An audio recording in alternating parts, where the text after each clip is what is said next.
नमस्कार, मैं रवीश कुमार। ट्विटर पर ट्रेंड कराने का ट्रेंड चल पड़ा है। इसके जरिए आपकी बात कुछ लोगों की निगाह में आ जाती है और कई बार मीडिया की निगाह में भी। अब इसका हिसाब करने का वक्त आ गया है कि मामूली एक्शन के अलावा इस तरह के ट्रेंड का सिस्टम पर क्या असर पड़ता है। पहले भी अखबार में खबर आने के बाद अधिकारी सस्पेंड हो जाता था या तबादला हो जाता था। इसके अलावा व्यापक बदलाव कितना आता है? मैं ये बात इसलिए पूछ रहा हूं कि कुछ महीने पहले नोएडा के होम बायर्स यानी फ्लैट खरीदने वालों ने ट्विटर पर खूब धमाल किया, ट्रेंड कर दिया और टीवी चैनलों में जमकर कवरेज भी होने लगी, बहस होने लगी और अखबारों में भी उसकी चर्चा हुई। लेकिन इससे हासिल क्या हुआ? उन्हें थक हार कर खरीदारों की संस्था नेफोआ ने तय किया है कि फिर से ट्विटर पर ट्रेंड कराएंगे, क्योंकि पिछली बार जो ट्रेंड हुआ था, चैनलों में कवरेज हुआ था, उसका खास नतीजा नहीं आया। चैनलों का कवरेज ठंडा पड़ते ही फिर से समस्या वहीं खड़ी हो गई है। नेफोआ के सदस्यों का कहना है कि अभी तक ऐसा कुछ भी नहीं हुआ जिससे लगे कि इस मामले में प्रगति हो रही है। एक बार ट्विटर और टीवी का ये हश्र देखने के बाद ये लोग फिर से हैशटैग में उम्मीद जता रहे हैं। नोएडा में हर रविवार को कहीं ना कहीं इनसे जुड़े मुद्दे पर बैठक होती रहती है, ट्वीट होता रहता है, मगर अब कोई ध्यान नहीं देता, न मीडिया, न सरकार, न बिल्डर। अब मीडिया और सोशल मीडिया से भी कुछ ना हो तो अगला क्या करे, कहां जाए? हम उम्मीद करते हैं कि इस बार उन्हें कुछ कामयाबी मिले। क्या ट्विटर का असर अब ठंडा पड़ने लगा है? लोकतंत्र में मीडिया का विकल्प बनकर उभरा था, समुद्री ज्वार भाटा के पैटर्न पर काम करता है। ये टीवी के बेअसर होने के बाद क्या अब सरकारें ट्विटर को भी हल्के में लेने लगी हैं, सामान्य होने लगी हैं? कार्रवाई के नाम पर खानापूर्ति, उसके बाद सब कुछ सामान्य। यह सवाल इसलिए करना चाहता हूं कि बिहार के बेतिया के गवर्नमेंट मेडिकल कॉलेज के छात्रों को भी लगा कि ट्विटर पर हल्ला करने से उनकी सुनवाई हो जाएगी। मेडिकल कॉलेज के छात्र सनी कमल ने 7 सितंबर को ट्वीट किया कि ट्वीट करने से ट्रेन में मिल्क नेक्स्ट स्टेशन मिल जाता है और सर 3 साल से हमारे कॉलेज का एक बिल्डिंग नहीं बना। अच्छा है कि छात्रों को यह फर्क समझ में आ गया कि ट्विटर पर ट्वीट करने से दूध या दवा पहुंचा देना अलग और अच्छी बात है, लेकिन व्यवस्था में बुनियादी सुधार लाना अलग बात है। छात्रों ने अपनी मांगों की सूची भी ट्वीट कर दी और जस्टिस फॉर जीएमसी बेतिया नाम से एक हैंडल बना लिया। We want justice, we need justice type के स्लोगन लिख डाले और खूब सारा ट्वीट किया। तमाम मंत्रियों को ट्वीट किया, तमाम पत्रकारों को, तमाम न्यूज चैनलों को और अखबारों को ट्वीट किया। उम्मीद करते हैं कि बेतिया के मेडिकल छात्रों की हालत नोएडा के फ्लैट बायर्स की तरह नहीं होगी। कहां तो लोग फ्लैट खरीदकर मालिक कहलाने लगते थे, लेकिन फ्लैट बायर्स उसे कहते हैं जो बेचारा होता है, फ्लैट खरीद के परेशान हो गया होता है। 2008 में बिहार सरकार ने गवर्नमेंट मेडिकल कॉलेज शुरू किया था। महारानी जानकी कुंवर हॉस्पिटल को इसके साथ अटैच कर दिया, एक कॉलेज बनाया। 2013 में पहला बैच इस मेडिकल कॉलेज में पढ़ने आया। हर बैच में 100 छात्र होते हैं। अभी तक 3 बैच के छात्र आ चुके हैं, चौथे का एडमिशन शुरू हो गया है। 85% छात्र बिहार मेडिकल परीक्षा से आते थे और 15% AIPMT से। अब तो एक ही परीक्षा होती है, नीट की। यहां पर राजस्थान, हिमाचल, दिल्ली के छात्र भी पढ़ते हैं बिहार के अलावा। छात्रों का कहना है कि कॉलेज में बुनियादी सुविधाओं की घोर कमी है, अस्पताल की हालत खराब है। जो मरीज आते हैं उनका बुखार और सर्दी खांसी से ज्यादा का इलाज नहीं हो पाता। एक कमरे की लाइब्रेरी है जो इतनी जर्जर है कि कभी भी गिर सकती है। मेडिकल पढ़ाई के शुरुआती 2 सालों के विषय की पढ़ाई के लिए लैब में जो सामान चाहिए वो नहीं है। एक छोटे से कमरे में विभाग बना दिए गए हैं। रेडियोलॉजी विभाग में एक्सरे मशीन नहीं है। ENT विभाग में एक टॉर्च तक नहीं है। छात्रों ने आज तक लेरिंजोस्कोप तक नहीं देखा है। कुछ लैब तो कंक्रीट की भी नहीं है। 3 साल हो गए मगर कॉलेज इस हालत में चला तो वे डॉक्टरी की पढ़ाई क्या खाक पढ़ेंगे?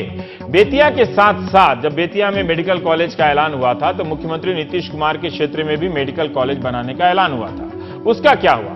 पावापुरी का वर्धमान मेडिकल कॉलेज देखकर लगेगा कि बिहार सरकार क्या काम करती है, कितनी रफ्तार है। बेतिया का देखिएगा तो लगेगा कि बिहार सरकार तो कुछ करती ही नहीं, ऐलान करके सो जाती है। 2011 में इस इमारत की आधारशिला रखी गई। ये मैं वर्धमान वाला तस्वीर दिखा रहा हूं। 51 एकड़ का यह कैंपस है। 25 एकड़ में कंस्ट्रक्शन हो गया है। अस्पताल की इमारत 5 मंजिला, पूरी तरह वातानुकूलित, OPD भी एयर कंडीशन, कॉलेज की इमारत भी पूरी तरह एयर कंडीशन, हॉस्टल भी वातानुकूलित, बढ़िया बने हैं। छात्रों की तरफ से हम ये कहना चाहते हैं कि मुख्यमंत्री नीतीश कुमार भले ही उनके हॉस्टल में AC ना लगाएं बेतिया वालों के, लेकिन रेडियोलॉजी विभाग में एक्सरे मशीन तो दे दे ताकि छात्रों का जीवन बर्बाद ना हो। जब वर्धमान मेडिकल कॉलेज की इमारत इतनी तेजी से बन सकती है और उसी समय में, तो बेतिया में क्यों नहीं बना? बेतिया में 1 कमरे की लाइब्रेरी और वर्धमान में 4000 वर्ग मीटर की लाइब्रेरी, और वो भी AC। हमारे सहयोगी मनीष कुमार बेतिया गए और उन्होंने कॉलेज के छात्रों से बात की, जो तस्वीरें भेजी है और जो बातें हुई हैं वो आप सुन लीजिए कि क्या हो रहा है मेडिकल पढ़ाई में हमारे देश में और बिहार में। फिलहाल बेतिया में है। बेतिया मेडिकल कॉलेज हॉस्पिटल का जो ये कैंपस है, ये सरकारी जो डिस्ट्रिक्ट हॉस्पिटल है उसी के अंदर में बेतिया का ये मेडिकल कॉलेज हॉस्पिटल चल रहा है। यहाँ पर भी एडमिशन चल रही है। लोगों के जो इस साल के स्टूडेंट्स हैं उनकी काउंसलिंग हो चुकी है। बेतिया वही जगह है जहाँ पर मुख्यमंत्री नीतीश कुमार को, चाहे वो सत्ता में रहें या सत्ता के बाहर रहें या सत्ता में आने की जब भी उनकी आकांक्षा होती है तो कोई भी यात्रा शुरू करना होता है तो वो बेतिया आते हैं। और नीतीश कुमार ने ही उनका एक ड्रीम प्रोजेक्ट था कि बिहार में 2 मेडिकल कॉलेज खोला जाए। एक तो उन्होंने अपने गृह जिले नालंदा में वर्धमान मेडिकल कॉलेज खोला है और एक ये बेतिया में नया मेडिकल कॉलेज खोलने की 2008 में घोषणा हुई थी। 2013 से यहाँ पर फर्स्ट बैच यहाँ पे चल रहा है। हमारे साथ कुछ स्टूडेंट्स हैं। आप लोगों में आप नाम क्या है, आप लोग नाम बताइएगा और बैच बताइएगा क्या और क्या समस्या है। मेरा नाम मोहम्मद साद है और हम लोग एडमिशन 2013 में हुआ था। मतलब फर्स्ट बैच के हैं जी। उस टाइम से लेके आज तक हमसे जो कहा गया था कि आपका 2 महीने बाद बिल्डिंग्स तैयार हो जाएंगी या फिर टेंडर लग जाएंगे या फिर कुछ और काम हो जाएगा या फिर हॉस्पिटल का भी काम हो जाएगा, तो उसके नाम पे अभी तक सिर्फ हमें पोर्टेबल केबिन्स टाइप के मिले।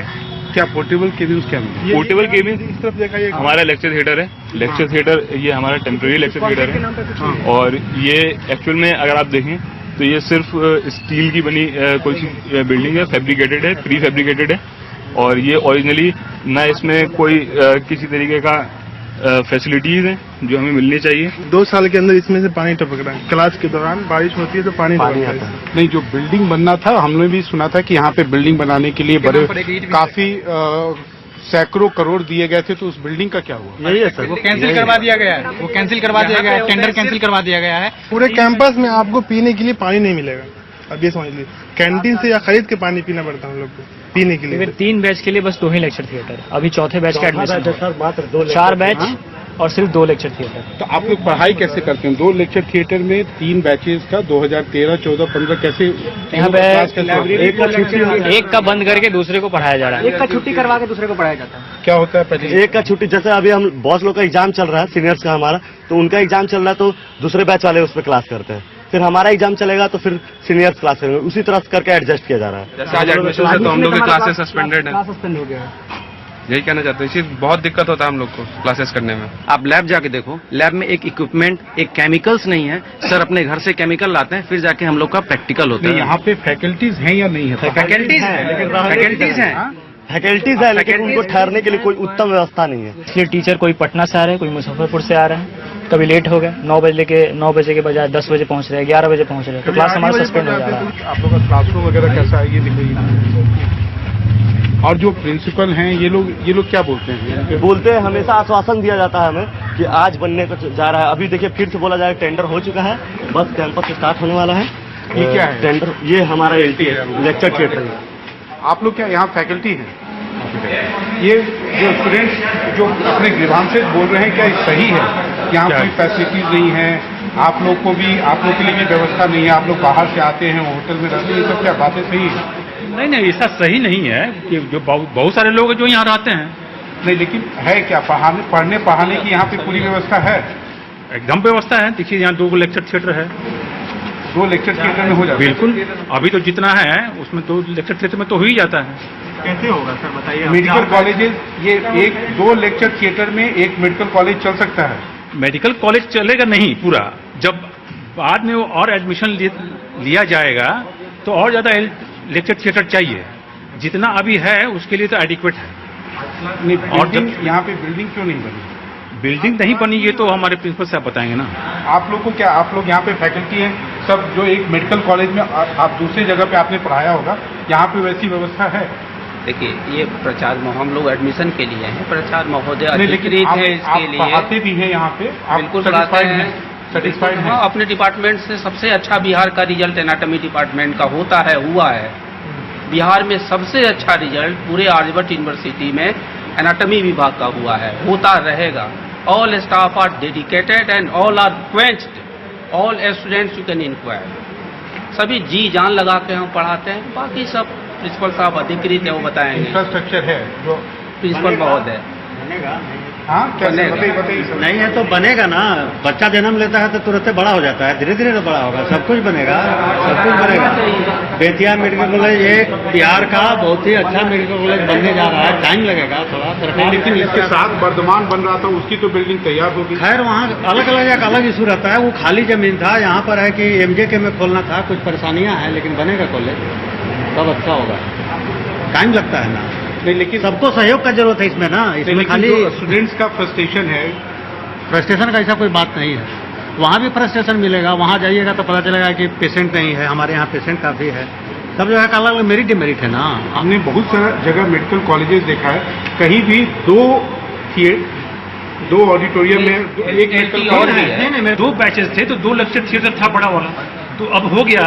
अब तो एक और बैचेस अब देखिए अभी आ रहा है, तो नेचुरली भी नहीं। आप मुझे बताइए कि आप लोग पढ़ाते हैं, हमने देखा है, तो आप लोगों के बैठने वगैरह की आपका अपना चेम्बर है, आपको उसकी व्यवस्था है? फुल वेल फर्निश्ड नहीं है, लेकिन फैकल्टी रूम्स है। कंस्टेंट्स तो है ही, लेकिन उसी कंस्टेंट में हम लोग पढ़ा रहे हैं। और इसके लिए हमारे प्रिंसिपल साहब बहुत सारा चीज कर रहे हैं, आगे होगा। इसलिए ये बच्चों को अगर लैक ऑफ फैसिलिटी से अगर आप पढ़ाएंगे तो आपको लगता नहीं कि फ्यूचर बहुत ही ब्लीक होगा? ऐसे बच्चे अगर निकल के जाएंगे और एक नॉर्मल पीएमसीएच या एनएमसीएच के बच्चे होंगे तो ये काफी इंफीरियर क्वालिटी के होंगे। इनका जो ये फील्ड में नॉट एग्जैक्टली वैसा कुछ नहीं है। पढ़ाई पर डिपेंड करता है, टीचर्स कैसे हैं, कैसे पढ़ाते हैं, उस पर डिपेंड करता है। ऐसा नहीं कि हमारे पास इंफ्रास्ट्रक्चर ही हो जाए, पढ़ाई नहीं, तब क्या होगा? तब बच्चे और वीक निकलेंगे ना। आप बच्चों से पूछिए कि पढ़ाई कैसा है। तो थ्योरेटिकल स्टडीज बहुत अच्छे, लेकिन प्रैक्टिकल की कमी। अगर मान लीजिए बीपी नापने के लिए मशीन को हम है ना सिर्फ थ्योरी पढ़े और प्रैक्टिकल नहीं करें तो कैसे हम नापेंगे? अगर बीपी इंस्ट्रूमेंट की बात कर रहे हैं तो बीपी इंस्ट्रूमेंट जो है, बच्चों का ये जनरल ग्रीवांस, जिसको आप सही मानते हैं या गलत मानते हैं? ग्रीवांसेस है उनका, ठीक है, वो ग्रीवांसेस है। इंफ्रास्ट्रक्चर अभी कमी है, ये तो सब कुछ जान रहा है। फैन भी खराब हो गया था, टोटल कंडेंसर हम लोग खुद के पैसे से लगाना पड़ता है। ये फैन जो खराब होता है तो फिर भी हम लोग को खुद से सब कुछ एडजस्ट करना पड़ता है, पैसा कलेक्ट करके। टूटा हुआ सर, एलटी देख सकते हैं, वो टूटा हुआ है। टूटा हुआ। ये क्या मतलब पंखा भी आप लोग खुद अपने पैसे से लगाते हैं? अभी अपने पैसे से रिपेयर कराया है, तो रिपेयर करवा है। इवन माइक भी मतलब बच्चे खुद के पैसे से रिपेयर कराते हैं। फैसिलिटीज आप लोग सही मानते हैं? पढ़ने पढ़ाने के लिए सही फैसिलिटीज है? पढ़ाई लिखाई का जहाँ तक सवाल है उसमें कोई कमी नहीं है। कोई बच्चे अगर ये शिकायत करे कि लेक्चर नहीं होते हैं, प्रैक्टिकल नहीं होते, वो सारी चीज़ बहुत ही रेगुलर वे में होते हैं। अब बच्चों को जो रिस्ट्रेन है वो हॉस्टल की दिक्कत है, जो भी उनको दिक्कत हो रहा है ना।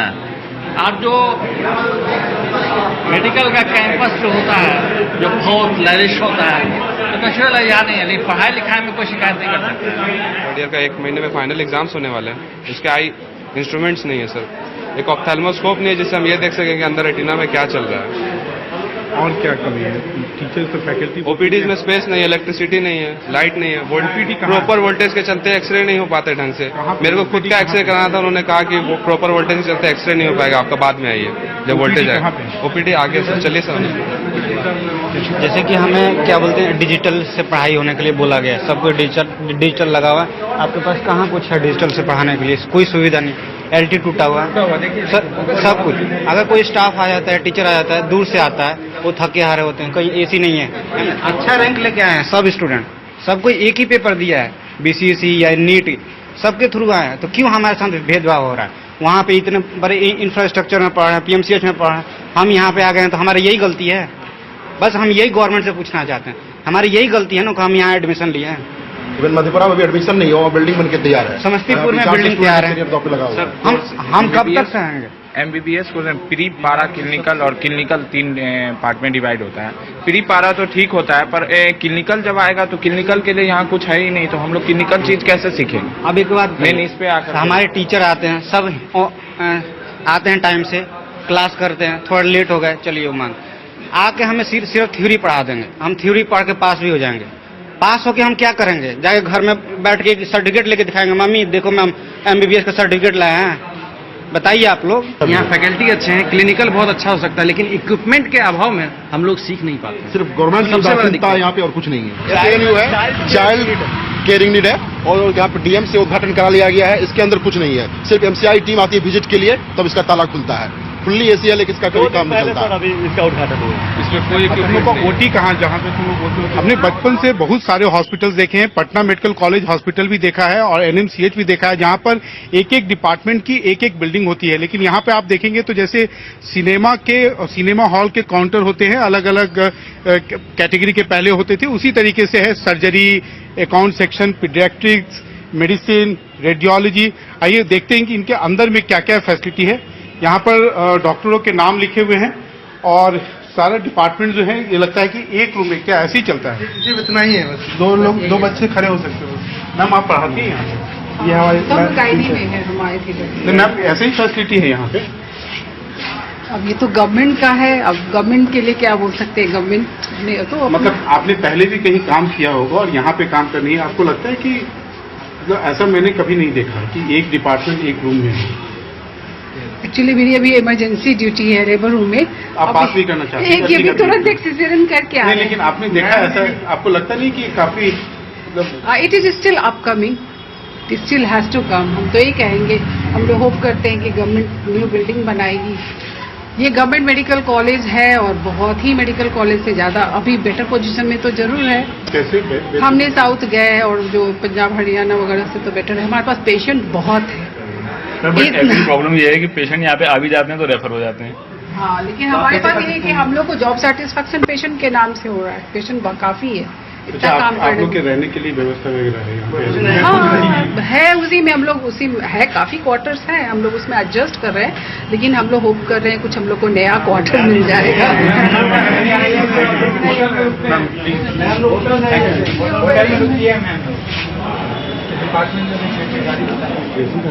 OT में क्या यही है हमारा माइनर मेजर आज तक नहीं हुआ है। मेजर ऑपरेशन आज तक नहीं हुआ है, ओनली रेफर्स टू पटना या हायर सेंटर। क्या अगर ऐसा माइनर होती रहने से क्या घाटा क्या है? सर घाटा हम लोगों से ज्यादा पेशेंट्स को है। तब पेशेंट कोई आ रहा है इमरजेंसी कंडीशन में, या फिर मान लीजिए अपेंडिसाइटिस हो गया, अगर उसका 3 से 4 घंटे में उसका ऑपरेशन नहीं होता वो मर सकता है। अब यहाँ से पटना रेफर होगा तो 200 किलोमीटर कहाँ तक जाएगा, या मुजफ्फरपुर रेफर होगा तो कब तक जाएगा। यहाँ से लेके अगर एम्बुलेंस भी लेके जाएगी तो रोड इतना खराब है कि रास्ते में नहीं जा पाएगी। तो हमें मेजर OT होना हमारे लिए बहुत जरूरी है। और मेडिकल कॉलेज है ये क्वाटनरी सेंटर है, क्वाटनरी हेल्थ सेंटर है, यहाँ पे सब कुछ होना चाहिए। यहाँ पे अगर मेजर OT नहीं है तो कहीं होने का फायदा क्या फिर? सर सब चीज दवा वगैरह सब पेशेंट को बाहर से खरीदना पड़ता है। एक माइनर OT के लिए भी आता है, किट वगैरह सब बाहर से खरीदना पड़ता है। हाँ पूरे मेडिकल कॉलेज का एकमात्र OT है, पूरे medical casualty plus indoor OT के नाम पे यही है। सारा सर्जरी यही पूरे मेडिकल कॉलेज में एकमात्र OT यही है, इंडोर और आउटडोर कैजुअलिटी OT का सब OT यही है। सेपरेट डिपार्टमेंट का कोई OT नहीं है, कुछ नहीं है। सर MCI की टीम आती है, हमारे सामने ही आती है, वो सब देखते हैं और सब देख के चले जाते हैं, लेकिन तब भी हमारे कॉलेज को माने तो परमिशन मिल जाती है। कैसे मिलती है? हम नहीं जानते, ये हम नहीं जानते। ये MCI जब आती है तो एक एक पेशेंट को रख दिया जाता है और उसके बाद MCI जैसे जाती है उन पेशेंट को पैसा दे के हटा दिया जाता है। नहीं, लेकिन आप लोगों से नहीं पूछती है कि आप लोगों के पढ़ने? आज तक हमारे पास MCI नहीं है। घेरे रहता है जो भी हो, और वो स्टूडेंट से नहीं मिलने दिया जाता है स्टूडेंट से मिलने ही नहीं दिया जाता, मिलने नहीं दिया था और बात भी नहीं करने दिया था। क्या होता है? बिल्कुल बात भी नहीं करने दिया था, न मिलने दिया था। आप लोग जो ट्वीट कर रहे थे तो ये बताओ कि आप लोग कभी MCI को, हेल्थ मिनिस्टर को ट्वीट नहीं करते? किया हुआ, सुनिए फैक्स भी किया हुआ है, क्या बोलते हैं स्पीड पोस्ट भी किया हुआ है, आपको दिया भी हुआ है। ऐसे में तुम लोग का क्या, तुम लोग डॉक्टर बनोगे, क्या करोगे? क्वाक से भी घटिया, क्वाक जिसे कहते हैं ना झोला छाप, उससे भी घटिया, वो भी उसके लायक। हम लोग थ्योरेटिकल पढ़ाई में हम आगे हैं। अब हमें पता क्या होगा कि यहाँ से पढ़ने के बाद हमें प्रैक्टिस करनी पड़ेगी किसी PSC वगैरह में 3 से 4 साल। हमें अपना एक्स्ट्रा 3 to 4 years लगाने पड़ेंगे इस क्लिनिकल चीज को, जो यहाँ पे हमें सीखनी चाहिए थी इन 2 सालों में, उसको सीखने हमारा के लिए। प्रैक्टिकल यहाँ नहीं हो रहा है, जो क्लिनिकल होना चाहिए वो हमें कब सिखाया जाएगा, यही पूछना है हमें गवर्नमेंट से। शायद इसका जवाब मेरे पास भी नहीं है और इसका जवाब एक ही व्यक्ति के पास हो सकता है, वो चाहे बिहार के मुख्यमंत्री नीतीश कुमार हो, जो हर कुछ, मैं एक बार फिर से कहूंगा, हर कुछ बेतिया से शुरू करते हैं। लेकिन ये बेतिया का जो मेडिकल कॉलेज अस्पताल है ये उनके शासन पे और उनके शासनकाल का ये अभी तक ये सबसे बड़ा धब्बा है। जब तक इसकी स्थिति नहीं सुधरती, शायद नीतीश कुमार के सुशासन के दावे जो हैं हमेशा खोखले ही साबित होंगे। निश्चित रूप से उनकी प्रायोरिटी, जब उन्होंने घोषणा की थी, उनकी प्रायोरिटी नालंदा का वर्धमान मेडिकल कॉलेज रहा होगा। बेतिया को वो भूल गए होंगे। बेतिया उनके लिए राजनीतिक यात्रा शुरू करने के अलावा और कुछ नहीं है। कैमरामैन हबीब अली के साथ बेतिया से मनीष कुमार, एनडीटीवी इंडिया के लिए। अब क्या होगा इसका असेसमेंट बाद में करेंगे, पर दो बातें, जो हमारे सरकारी शिक्षक हैं उनकी बातों को देखकर आपको नहीं लगा कि जो जवाब दे रहे हैं कहना कुछ और चाहते हैं, कह कुछ और रहे हैं? तो जवाब तो मिल रहा है। तो एक काम कीजिए, अपने नेताओं पर दबाव डालिए कि वो एक कानून लगाएं कि सरकारी कर्मचारी जो मर्जी आए वो बोल सकता है। नहीं तो क्या स्थिति है, देखिए डॉक्टरी की पढ़ाई करके समाज में इतनी हैसियत है, सामने लैब नहीं है लेकिन फिर भी झूठ बोले जा रहे हैं, बच्चे कह रहे हैं लेकिन फिर भी झूठ बोले जा रहे हैं। ऐसी जिंदगी, ये कौन सा लोकतंत्र है, मुझे तो समझ में नहीं आता है। आप समझते रहिए, क्योंकि इन लड़कों से भी पूछना चाहिए कि ये जब डॉक्टर बनेंगे तब ये क्या करेंगे। वो प्राइवेट अस्पतालों में जाकर नोट कमाएंगे कि या सरकारी अस्पतालों में जाकर व्यवस्था को सुधारने के लिए संघर्ष करेंगे। तो दोनों तरफ से दो सवाल है, पर ये नीतीश कुमार मुख्यमंत्री पर और तेजस्वी यादव जो अभी स्वास्थ्य मंत्री हैं, बड़ा क्वेश्चन मार्क है। सवाल है कि इस तरह से अगर कोई बच्चा डॉक्टरी की पढ़ाई करेगा तो वो किसी दिन मरीज की जान ले लेगा, कोई मर जाएगा। और उस तस्वीर में जो मरीजों की हालत दिख रही है वो बहुत दयनीय है। खैर, अब हम दूसरी हालत पर जाते हैं। अब देखते हैं कि लोगों की सहानुभूति दूसरे तरीके के लोगों से है कि नहीं। यानी क्या बेतिया के मेडिकल के छात्रों की सहानुभूति अब मैं जिस समस्या से बात करने जा रहा हूं क्या उनके प्रति है, या जिसकी बात करने जा रहा हूं क्या उन लाखों लोगों की सहानुभूति बेतिया जैसे मेडिकल कॉलेज के छात्रों की समस्याओं से है? शायद नहीं है। किसी के लिए हिंदू मुस्लिम है, किसी के लिए बिरयानी है, किसी के लिए कश्मीर है, सब अलग अलग दायरे में घूम रहे हैं। तो अब बढ़ते हैं फिक्स सैलरी, कॉन्ट्रैक्ट और आउटसोर्सिंग। यह सब नौकरी पर रखने के नए नए तरीके हैं। देश के तमाम राज्यों में व्यवस्था लागू हो गई है, यहां तक कि सरकारी नौकरियों में। इनके प्रति हम इतना सामान्य होने लगे हैं कि भूल जा रहे हैं कि कोई 5,000 या 10,000 की फिक्स सैलरी में कैसे 5 साल तक काम कर सकता है। गुजरात में फिक्स सैलरी सिस्टम के तहत बड़ी संख्या में अलग अलग विभागों में कर्मचारी रखे गए हैं। पहले तो सैलरी 5 साल के लिए फिक्स होती थी, मगर 2012 में जब गुजरात हाई कोर्ट ने कड़ा फैसला दिया तो बीच बीच में इसमें वृद्धि होने लगी। जैसे इस वक्त गुजरात में कांस्टेबल जब भर्ती होता है तो 10,000 रुपए उसे मिलते हैं, पहले काफी कम मिलते थे। जबकि फुल टाइम वाले कांस्टेबल की सैलरी है 18 से 19,000 के करीब। कांस्टेबल की भर्ती आप तभी करते हैं जब जरूरत होती होगी, फिर उसे इतने लंबे समय तक, वो भी 5 साल तक, इतने कम वेतन पर रखने का क्या तुक है। तो राजीव पाठक ने एक लंबी रिपोर्ट भेजी है और देखिए, अभी मैं आ ही रहा था स्टूडियो की तरफ तो किसी ने व्हाट्सएप किया, हालांकि मैं अब न्यूज लेना बंद कर दिया हूं, इतनी समस्याएं हैं कि मैं संभाल नहीं सकता। तो उसमें किसी ने गुजरात से किसी दूर दराज के इलाके से कहा है कि हम इतनी सैलरी में कैसे काम कर सकते हैं, हमारा गुजारा नहीं चल रहा है, आप हमारी बात कर दीजिए। तो हम कर देते हैं। जिनसे आप मच्छर भगाने की उम्मीद रखते हैं, क्या कभी सोचा है कि वो आपकी इस उम्मीद को पूरा करने के लिए कितने पर गुजारा करते हैं? अहमदाबाद म्युनिसिपल कॉरपोरेशन के मलेरिया विभाग के कर्मचारी नटवर भाई 20 साल से ये नौकरी कर रहे हैं, मगर इनकी नौकरी आज तक पक्की नहीं हुई। 18 साल से दिहाड़ी मजदूरी करते हैं। 2001 में 70 रुपए दिहाड़ी मिलती थी, जो 2014 में 90 रुपए ही हो पाई। सफाई कर्मचारी हड़ताल पर चले गए तो इसे बढ़ाकर 180 रुपए कर दिया गया। जनवरी 2016 में नटवर भाई दिहाड़ी मजदूर से ठेका मजदूर हो गए। कॉन्ट्रैक्ट पर रखे जाने के बाद इनका मासिक वेतन हो गया 9,300 रुपए। अब 2 साल बाद वो रिटायर हो जाएंगे। ये मच्छरों को भगाते हैं ताकि आप बीमार न पड़ें। खुद ये बीमार पड़ जाएं तो कोई बीमा नहीं है। अहमदाबाद म्युनिसिपल कॉरपोरेशन के मलेरिया विभाग में 200 से ज्यादा पद खाली हैं। आज से नहीं, पिछले 10 साल से। यानी कि पद खाली हैं, फिर भी लोग कॉन्ट्रैक्ट पर रखे जा रहे हैं, और वो भी इतनी कम तनख्वाह पर।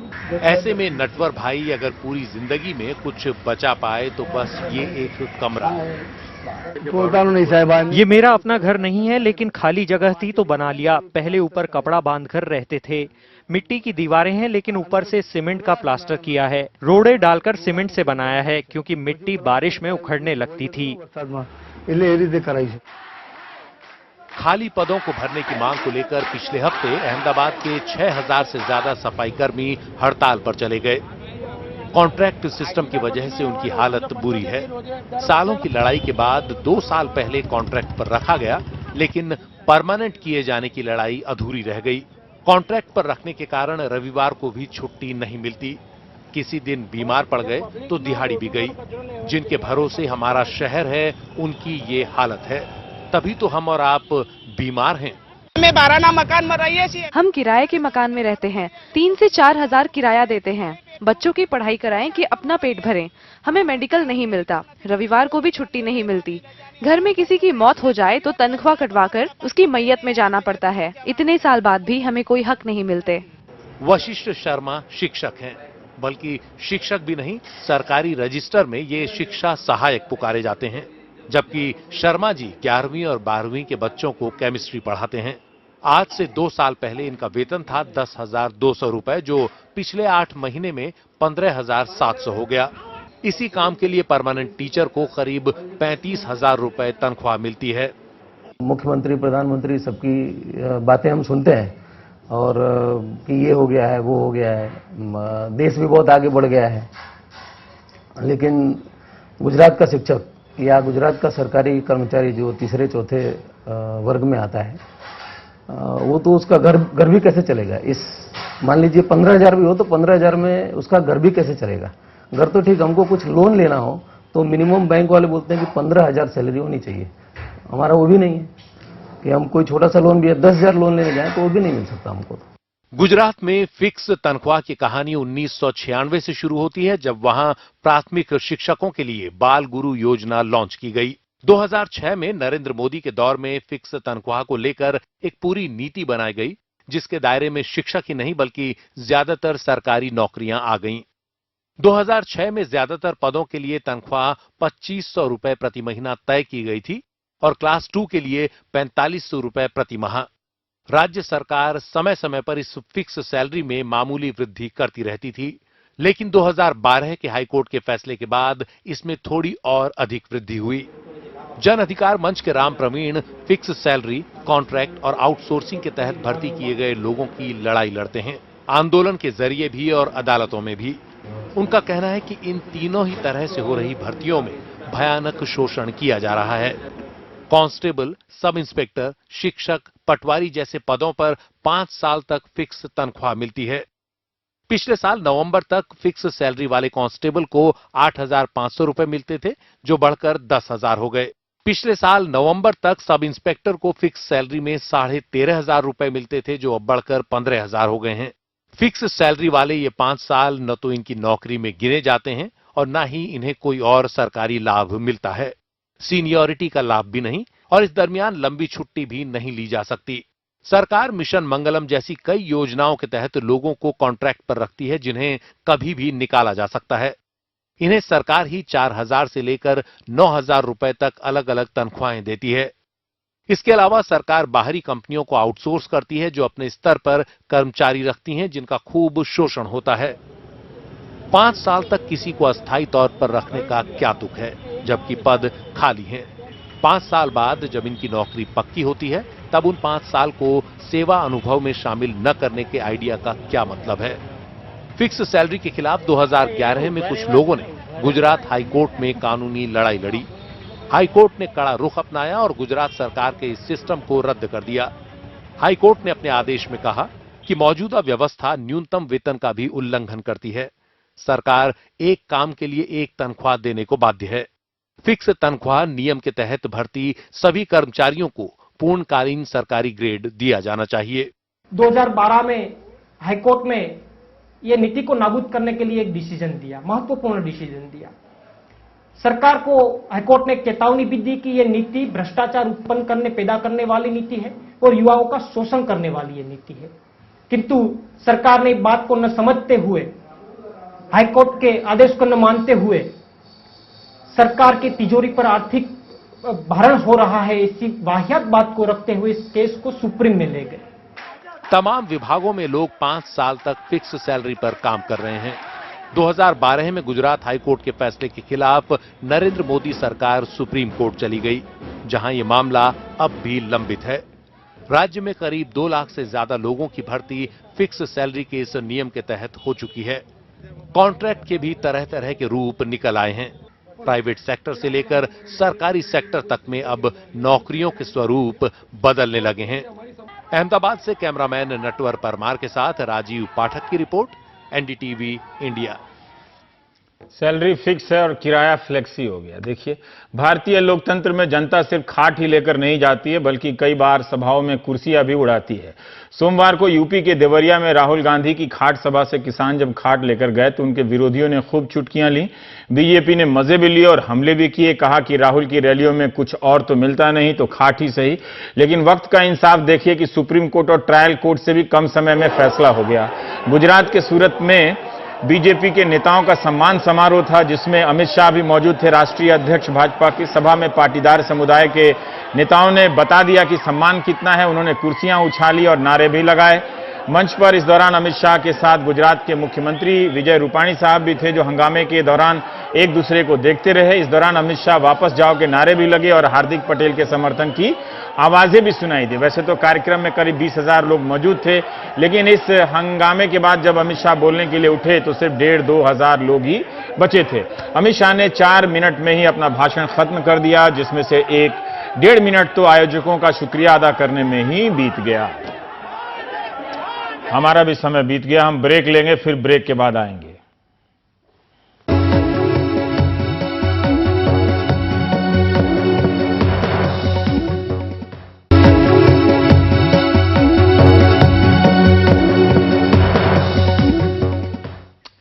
दिल्ली में ऑड इवन के दौरान जब ओला और उबर टैक्सी कंपनियों ने मांग को देखते हुए किराया बढ़ाना शुरू किया तो काफी हंगामा हुआ। इसे सर्ज प्राइस कहते हैं, सर्ज प्राइस। तब मुख्यमंत्री अरविंद केजरीवाल ने ट्वीट करके कहा था कि ऑड इवन के दौरान अगर सर्ज प्राइसिंग की तो लाइसेंस रद्द कर देंगे। सर्ज प्राइस का मतलब है कि जैसे जैसे मांग बढ़ी वैसे वैसे किराया बढ़ाते चले गए और दाम दुगना हो गया। एक ही जगह कोई 50 रुपए देके जा रहा है, थोड़ी देर बाद आने वाला उसी जगह पे कोई 500 रुपए देके पहुंच रहा है। ये सर्ज प्राइसिंग। टिकटों के कीमत निर्धारण का तरीका अब रेलवे में भी आजमाया जा रहा है। राजधानी, शताब्दी और दुरंतो नाम की 3 प्रकार की ट्रेन जिसमें 1% से भी कम यात्री चलते हैं, वहां पर सर्ज प्राइसिंग की व्यवस्था लागू कर दी गई है, जिसके कारण किराया 10% सीटों को छोड़कर काफी बढ़ जाएगा। जैसे जैसे आगे बढ़ेंगे दाम बढ़ता चला जाएगा। इस स्कीम का नाम फ्लेक्सी फेयर स्कीम है। इस स्कीम के तहत, स्कीम के साथ सबसे अच्छी बात होती है उनका कोई ना कोई नाम होता है।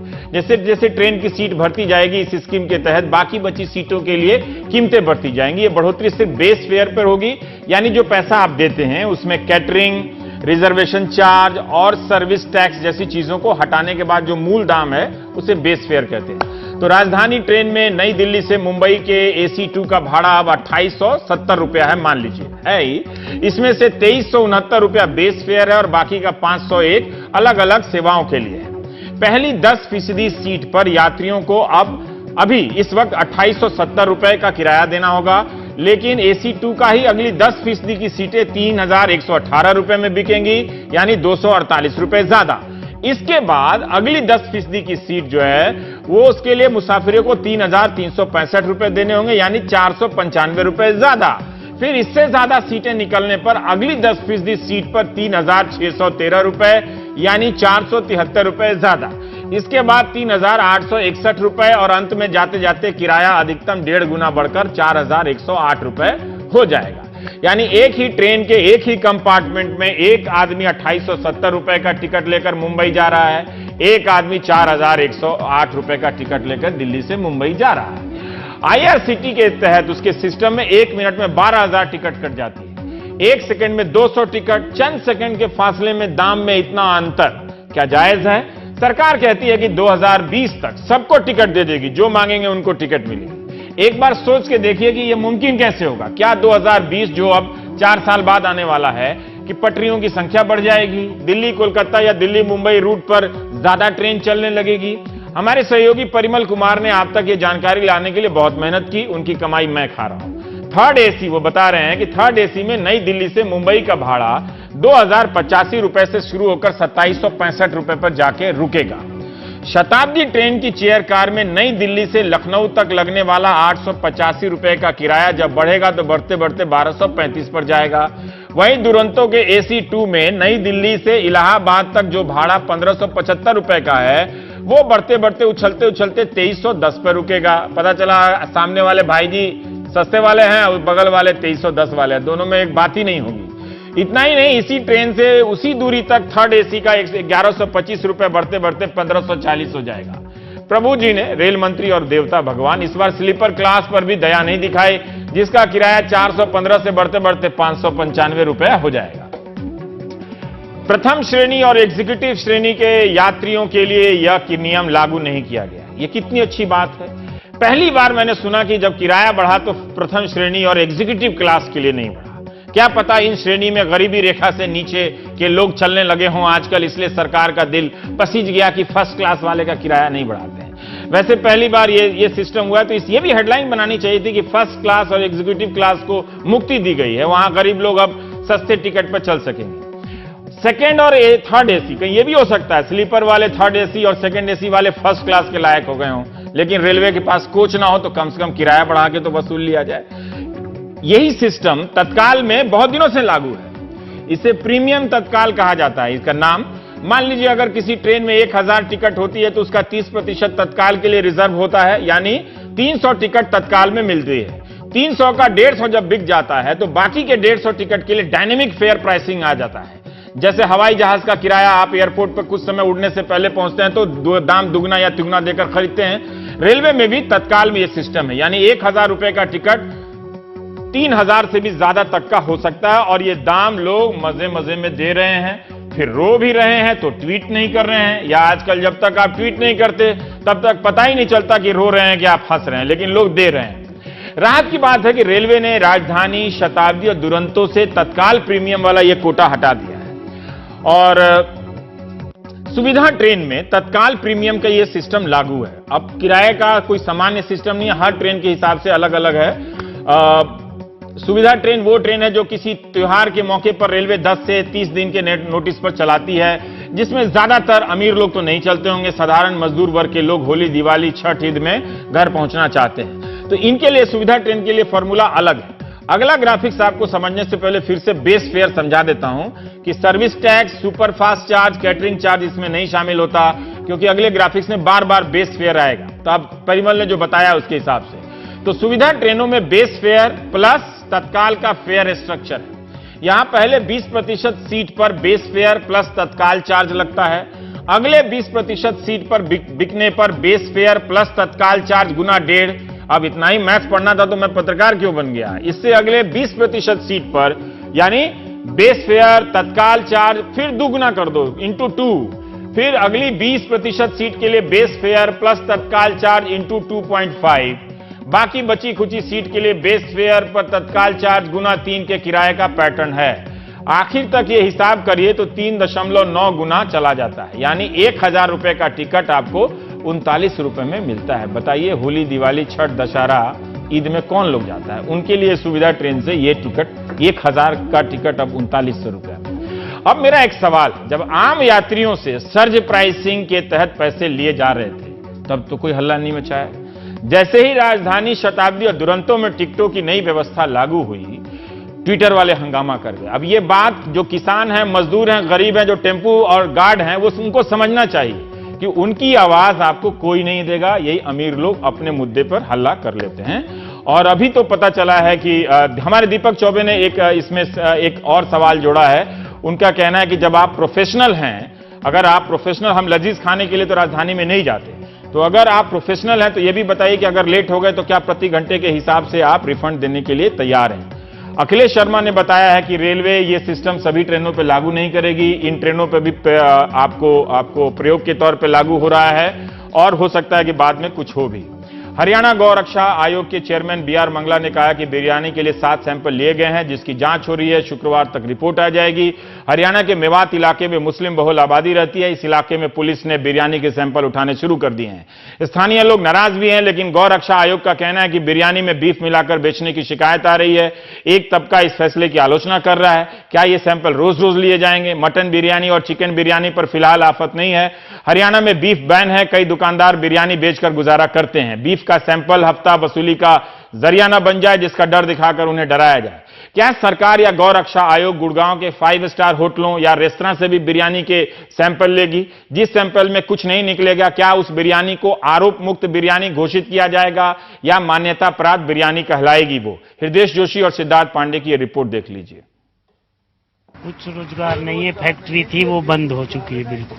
सबसे गरीब आदमी इसी धंधे कर रहे हैं और कुछ चाह रहे हैं। गुड़गांव अलवर हाईवे पर रेहड़ी लगाकर रोजी कमाने वाले इरशाद मोहम्मद खौफ में हैं। 10 रुपए की एक प्लेट बिरयानी उनकी जिंदगी की गाड़ी खींचती है। 300 रुपए रोज की कमाई से परिवार चलता है।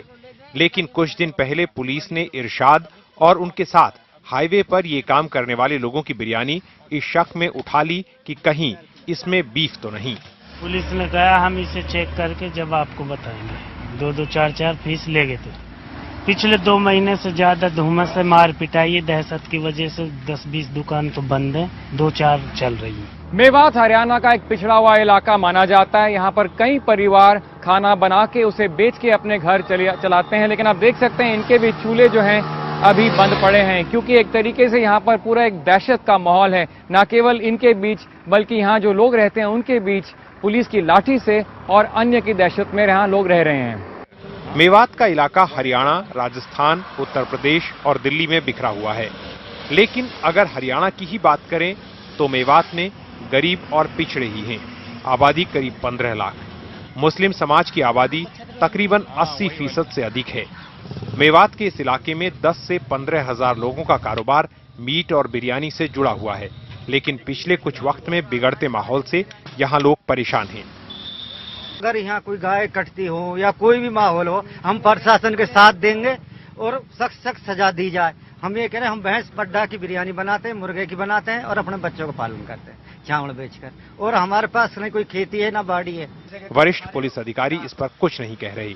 बिरयानी के नमूनों की ये जांच राज्य के गौ सेवा आयोग के कहने पर ही हो रही है, जिसे हरियाणा में बीजेपी सरकार बनने के बाद बनाया गया और इस आयोग के अध्यक्ष हैं भानीराम मंगला। तो हरियाणा में खाने से बात हमारे को कहीं है, लेकिन हरियाणा में तो गाय का मांस नहीं खाने दिया जाएगा। वो जो गाय का मांस खाएगा उस पर आपराधिक जो नियम है उसके अनुसार उसकी कार्रवाई। इसके अलावा हरियाणा में सरकार ने गौरक्षा टास्क फोर्स भी बनाई है, जिसकी प्रमुख एक IPS अधिकारी हैं। हरियाणा में खट्टर सरकार बनने के बाद पास किए गए गौरक्षा कानून में गाय का मीट खाने, बेचने और लाने ले जाने पर मनाही है। मीट के लिए गाय का निर्यात करना भी अपराध है। गाय की परिभाषा में बैल और सांड के साथ बछड़ा भी शामिल है। इस कानून के तहत 10 साल तक की सजा और 1 लाख रुपए तक जुर्माना हो सकता है। पिछले 3 महीने में मेवात के इस इलाके में कम से कम 3 ट्रकों पर गोरक्षकों ने बीफ ले जाने के शक में हमला किया और इससे उस मेवात में डर का माहौल बढ़ रहा है, जहां अब तक हिंदू और मुस्लिम दोनों समुदायों के लोग मिलजुल कर रहते आए हैं। मेवात से सिद्धार्थ पांडे के साथ दिल्ली में हृदय जोशी, NDTV इंडिया।